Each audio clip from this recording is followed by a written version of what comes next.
جسد مویرشن داعش و گروپن تندرا و دوان دمن داویدا لسر باجار کوبانی لحوله رهنه که پارتی و ریخستن روش آوام میتینگه که شرمزاری لدار خستن دج بوان گروپان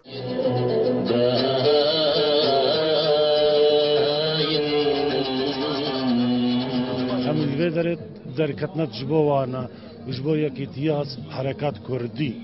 ایرو کسیت دجمنت ما براستی او دجمنه چه دکتش حقی ویا بس حرکات ما یا کردی یکو هری سببت اساسی نه ایرو یکو دراجنا ویباری یکو در ریبایی دینه و ملت دینه ام هاتنش بو ملت خوی روجاوا و کوبانه تایبت پشواد سکن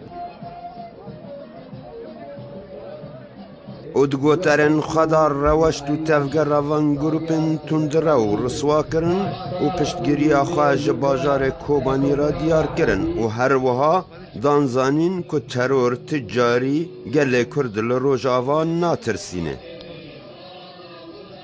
احزاب می کردی بیاناتان در دخنده به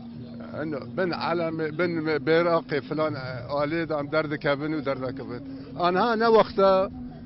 آلانا و نه وقتا شیر نها کی جان بیراق به بیراق اساسی بیراق کردستانه بیراق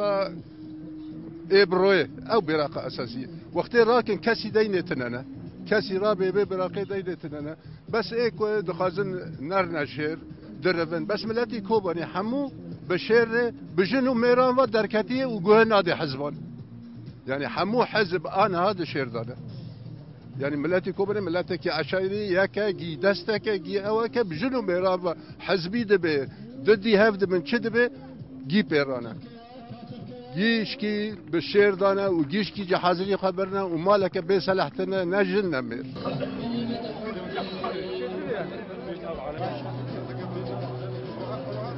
و اف میتینگا دبن دروش ماکو کوبانی خناچه مینه و ناتوینه هات لدار خستن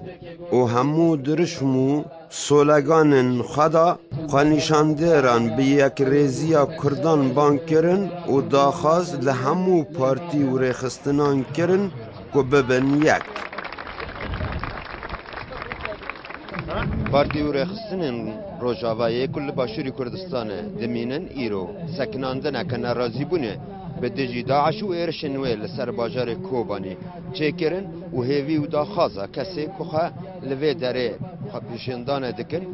اوه که روژا کدن باجار کدن وکی کوبانی نبه و دیسا اف سکناندن وصانه نچه کرن جبوی برنامه آرک جان باپیر حولیر